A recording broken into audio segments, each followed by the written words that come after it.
Class 10th का science का first chapter start कर रहे हैं। मैंने पहले फ़िज़िक्स का चैप्टर लिया है। ओके, तो फिज़िक्स में आज जो हमारा चैप्टर है इट इज़ इलेक्ट्रिसिटी। बहुत इंपॉर्टेंट चैप्टर है, ठीक है। क्लास 12th में भी बहुत काम आएगा। तो अगर आप 11th में साइंस ऑप्ट करने वाले हैं तो this is very very important chapter for you, very important, ठीक है। तो इलेक्ट्रिसिटी हम किस चीज़ से डील करेंगे? We'll deal with charges, study of charges, ठीक है। तो अगर हमारा जो टॉपिक है वो पूरा चार्जेस पे बेस्ड है तो हमें चार्जेस के बारे में सारी इन्फॉर्मेशन होनी चाहिए अच्छे से। तो हम चार्जेस के बारे में बात करना स्टार्ट करते हैं। तो इलेक्ट्रिक चार्ज, बहुत सारी चीज़ें आपको ऑलरेडी पता हैं, आप पहले क्लासेस में पढ़ चुके हो। जो नहीं पता है वो स्टार्ट करते हैं। इसका जो सिंबल होता है it is small Q. Small Q से आप इसे इलेक्ट्रिक चार्ज को डिनोट करते हो, ठीक है। Like charges repel and unlike charges attract, ये तो पता है। लाइक चार्जेस रिपेल करते हैं। लाइक का मतलब क्या है? Same charges. मतलब अगर पॉजिटिव पॉजिटिव चार्ज है या नेगेटिव नेगेटिव चार्ज है तो वो क्या करेगा? वो रिपेल करेगा, ठीक है, दूर भागेगा। और वहीं पर जो अनलाइक चार्जेस हैं वो क्या करेंगे? अट्रैक्ट करेंगे। अनलाइक मतलब डिफरेंट चार्जेस, प्लस और माइनस अगर ले लें, नेगेटिव एंड पॉजिटिव चार्ज, तो ये क्या करेंगे? अट्रैक्ट करेंगे, ठीक है। तो ये तो थी इसके रिपेल और अट्रैक्ट करने की बात। Next is it is a scalar quantity. अब क्लास 9th में स्केलर और वेक्टर क्वांटिटी के बारे में डिटेल में पढ़ा था। तो स्केलर क्वांटिटी क्या होती है? जिनका सिर्फ मैग्नीट्यूड से काम चल जाए। मैग्नीट्यूड मतलब नंबर, जैसे 5 है ना। वेक्टर में वो क्वांटिटीज़ जिनको मैग्नीट्यूड के साथ डायरेक्शन की भी ज़रूरत होती है। जैसे स्केलर में हम एग्जांपल देते थे डिस्टेंस का और वेक्टर में हम एग्जांपल देते थे डिस्प्लेसमेंट का, ठीक है। उसी तरीके से जो आपका इलेक्ट्रिक चार्ज है it is a scalar quantity. It is a scalar quantity, okay. Next, it's SI unit is coulomb. ये नहीं पता था, very important. Coulomb, COULOMB, coulomb. इसको हम कैपिटल C से रिप्रेजेंट करते हैं, ओके। तो SI unit is coulomb. Next, Q is equals to N into E। Q किसी भी ऑब्जेक्ट में कितना चार्ज होगा it is equal to N into E। अब N क्या है और E क्या है? N is number of electron and जो E है वो है आपका चार्ज ऑफ इलेक्ट्रॉन, ठीक है। अब आपके दिमाग में क्वेश्चन आना चाहिए कि जो चार्ज है वो तो पॉजिटिव भी हो सकता है, हमने इधर सिर्फ इलेक्ट्रॉन का ही क्यों कंसिडर कर रहे हैं? तो एक बात ध्यान से समझने वाली है, जो इलेक्ट्रिसिटी है इसमें हम बेसिकली पढ़ेंगे फ्लो ऑफ चार्जेस। चार्जेस एक जगह से दूसरी जगह पे फ्लो हो रहे हैं, ठीक है। अब दो चार्जेस होते हैं, पॉजिटिव और नेगेटिव, ठीक है। जैसे केमिस्ट्री में हम केमिकल रिएक्शन पढ़ते हैं तो उधर भी क्या होता है, जब भी कोई रिएक्शन होता है तो सिर्फ इलेक्ट्रॉन्स पार्टिसिपेट करते हैं, प्रोटॉन्स पार्टिसिपेट नहीं करते, ठीक है। इसका रीज़न क्या है? न्यूक्लियस में एटम के अंदर जो न्यूक्लियस है यहाँ पर होते हैं आपके प्रोटॉन्स एंड न्यूट्रॉन्स, और जो इलेक्ट्रॉन होते हैं वो बाहर रिवॉल्व कर रहे होते हैं, ठीक है, बोहर्स मॉडल। तो ये अंदर इतने ज़्यादा फोर्स से बाइंड होते हैं कि ये कभी भी बाहर नहीं निकल सकते। तो अगर किसी चीज़ को ट्रैवल करना है तो ऑब्वियसली बाहर वाली चीज़ ही ट्रैवल करेगी, मतलब इलेक्ट्रॉन ही ट्रैवल करेंगे, ठीक है। तो जब भी किसी चीज़ का मूवमेंट होता है तो वो किसका होता है? हमेशा इलेक्ट्रॉन का। तो चाहे वो इलेक्ट्रिसिटी की बात करें, चाहे हम केमिकल रिएक्शंस की बात करें, हर बार कौन पार्टिसिपेट करेगा? इलेक्ट्रॉन्स पार्टिसिपेट करेंगे। इसीलिए हम जब हम चार्ज की बात करेंगे इलेक्ट्रिसिटी में, इसका मतलब है हम किसकी बात कर रहे हैं? इलेक्ट्रॉन की बात कर रहे हैं, ठीक है। तो फॉर्मूला क्या है? Q is equals to NE, okay. Next हमारा आता है question, how many electrons are present in 1 coulomb charge. How many electrons, how many, ठीक है। क्या पूछा गया है? नंबर पूछा गया है, कितने इलेक्ट्रॉन्स एक कूलम चार्ज में होते हैं। मतलब Q आपको गिवन है 1 कूलम, N पूछा गया है, हमें फॉर्मूला पता है Q is equals to NE। इसमें N आपको पूछा गया है, Q आपको दिया गया है और E आपको पता होना चाहिए, है ना। E की वैल्यू है 1.6 इंटू 10⁻⁻19 कूलम, ओके। ये वैल्यू होती है E की, मतलब चार्ज ऑन 1 इलेक्ट्रॉन, ओके। तो इस फॉर्मूले से N क्या आ गया आपका? Q अपॉन E, यानी 1/1.6 इंटू 10⁻⁻19। ये ऊपर गया, डेसिमल हटाया तो 10/16 बन गया। इसको सॉल्व करोगे तो आएगा 0.625 into 10⁻19। which can be written as 6.25 into 10 to the power 18. Is that clear? Next चीज़ आपकी आती है कंडक्टर्स एंड इंसुलेटर. हमको इलेक्ट्रिसिटी पढ़ना है, लेकिन इलेक्ट्रिसिटी पढ़ने से पहले जो जो भी चीज़ें हैं जो इम्पोर्टेंट हैं, जो उसका बिल्डअप कर रही हैं, वो हम पढ़ेंगे. तो अभी तक हमने पढ़ा है चार्ज के बारे में, अब हम पढ़ेंगे कंडक्टर्स एंड इंसुलेटर्स के बारे में. उसके बाद एक और चीज़ के बारे में पढ़ेंगे और फिर हम इलेक्ट्रिसिटी के बारे में पढ़ेंगे. ठीक है, तो कंडक्टर्स एंड इंसुलेटर्स क्लासेस मतलब अर्लियर क्लासेस में आप लोगों ने पढ़ रखा है. क्या होता है कंडक्टर? जो कंडक्ट करे, हीट या इलेक्ट्रिसिटी कंडक्ट करे. ठीक है, कंडक्ट का मतलब क्या होता है? पास होने दे, which allows the passage of something. ठीक है, उसे कंडक्टर बोलते हैं. और इंसुलेटर जो नहीं करता. So the substance through which the charge can flow और in which the free electrons are present are called conductor. जो चार्ज को फ्लो होने दे, ठीक है, या फिर जिसमें फ्री इलेक्ट्रॉन हो. अब चार्ज को फ्लो होने दे तो ठीक है, फ्री इलेक्ट्रॉन का मतलब क्या है? तो देखो ऐसा होता है कि ये कंडक्टर है. किसी भी चीज़ में आपके बहुत सारे एटम्स होते हैं.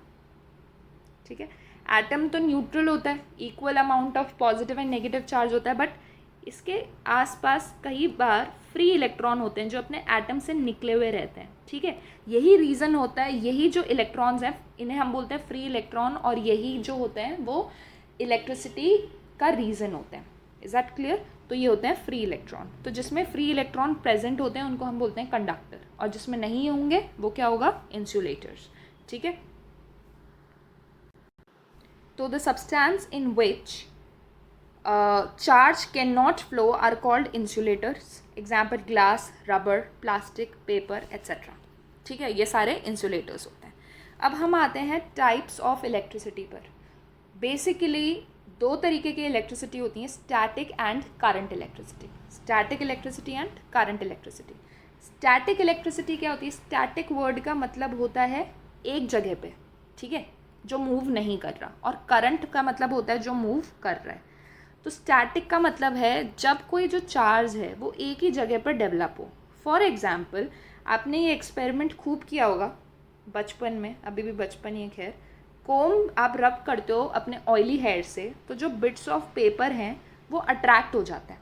ठीक है, सपोज कोम आपकी बड़ी है, लेकिन आपने सिर्फ एक रीजन पर, एक पर्टिकुलर रीजन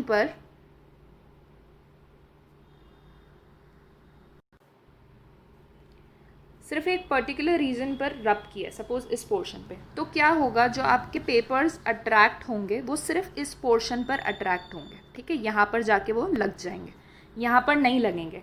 दिस शोज़ कि ये जो है वो स्टैटिक इलेक्ट्रिसिटी का एग्जाम्पल है.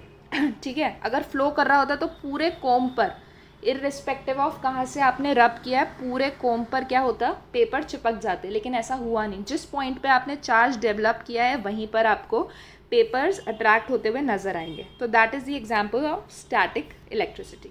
ओके, तो स्टैटिक का डेफिनेशन क्या है? It is the electricity in which the charge is present on surface but does not move. Surface पे, जो भी सरफेस पे आप डेवलप करना चाहो, आप चार्ज डेवलप कर सकते हो, but it will not move. Example glass rod का भी एक एग्जाम्पल है जो आप एक्सपेरिमेंट्स में पढ़ोगे. ओके, नेक्स्ट है आपकी करंट इलेक्ट्रिसिटी.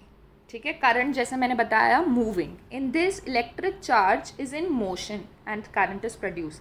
इलेक्ट्रिक चार्ज जो होता है वो मोशन में होता है. जैसे सपोज आपका इलेक्ट्रिक बल्ब, जब आप इसको ऑन करते हो, ऐसा थोड़ी कि चार्ज यहाँ पर प्रेजेंट है तो सिर्फ ये वाला एरिया जल जाएगा, पूरा एरिया बाकी वाइट ही रहेगा. नहीं ना, पूरा इक्वल होता है. पूरी जो इलेक्ट्रिसिटी वो पूरे में स्प्रेड होती है. ठीक है, तो ये एग्जाम्पल है करंट इलेक्ट्रिसिटी का. Okay, now next is your potential difference. बहुत ज़्यादा इम्पॉर्टेंट है, तो इसको समझने की कोशिश करते हैं ध्यान से. Potential difference, word potential. Potential मतलब होता है एबिलिटी, कैपेसिटी, किसी भी चीज़ को होल्ड करने की. ठीक है, वो पोटेंशियल होता है. एंड डिफरेंस मतलब पोटेंशियल का डिफरेंस. ओके, सपोज ये आपके दो टैंक हैं जिसमें पानी भर रहा है. अगर मैं दोनों में इक्वल पानी भर दूँ, तो क्या कोई मूवमेंट होगा? नहीं होगा. ठीक है, लेकिन अगर सपोज मैं इस वाले कंटेनर में पानी बढ़ा देती हूँ तो क्या मूवमेंट होगा पानी का? होगा, यहाँ से लेकर यहाँ तक. इसका मतलब कोई भी चीज़ मूव कब करती है, जब एक जगह कोई चीज़ ज़्यादा हो और दूसरी जगह कम हो। तो हमने क्या किया था, बेसिकली वाटर लेवल का डिफरेंस क्रिएट कर दिया था, इसलिए ये चीज़ यहाँ से यहाँ पर मूव कर रही थी। तो यहाँ पर पोटेंशियल क्या हो गया, दैट वाटर कैपेसिटी। ठीक है, तो हमें बस ये ध्यान रखना है कि कोई भी चीज़ फ्लो कब होती है, जब हम किसी पोटेंशियल का डिफरेंस क्रिएट कर देते हैं। ठीक है, पोटेंशियल एक जनरल टर्म है। ओके, तो अब चार्जेस के मामले में होता क्या है, ये आपका कंडक्टर है।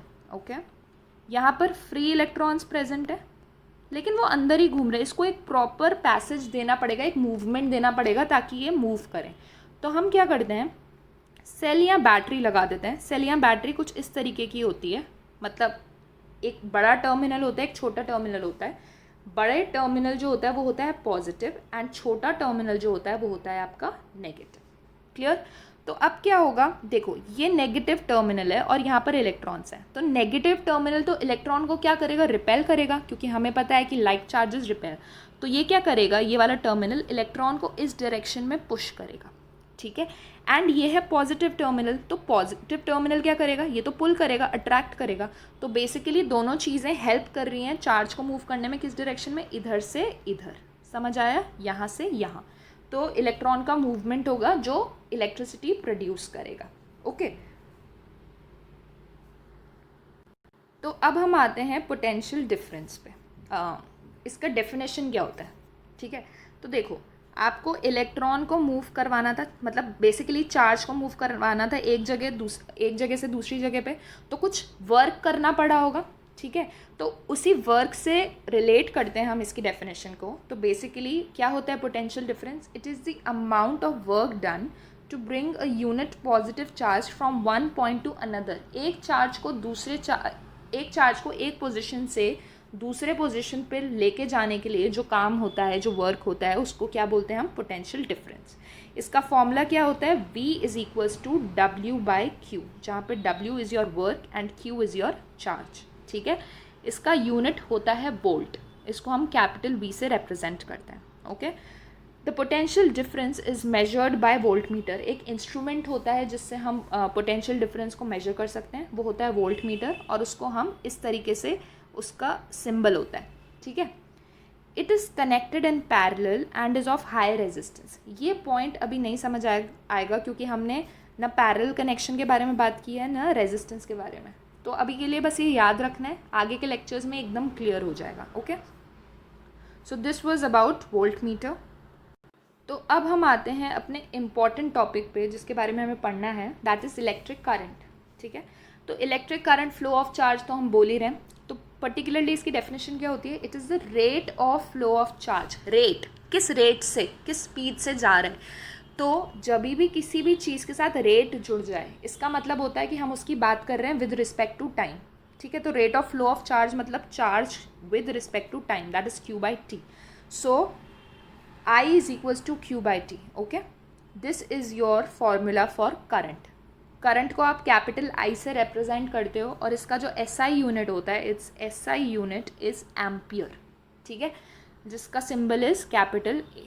Okay, current flows from high potential to low potential. कोई भी चीज़ हाई पोटेंशियल से लो पोटेंशियल ही मूव करती है या फ्लो करती है। ठीक है, next, it is measured by instrument called ammeter. इस तरीके से जैसे वोल्ट मीटर को हम पोटेंशियल डिफरेंस को वोल्ट मीटर से मेजर करते थे, उसी तरीके से करंट को हम एम मीटर से मेजर करते हैं। It is connected in series and has low resistance. अब ये चीज़ वापस समझ नहीं आएगी, उधर आपका जो कनेक्शन था वो था पैरेलल और हाई रेजिस्टेंस थी। इधर आपका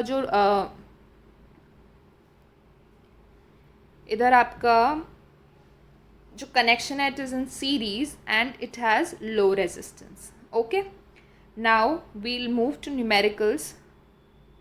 2 न्यूमेरिकल करेंगे, इसके जो डिफ़िकल्ट न्यूमेरिकल्स हैं उसका लेक्चर एंड में होगा एकदम।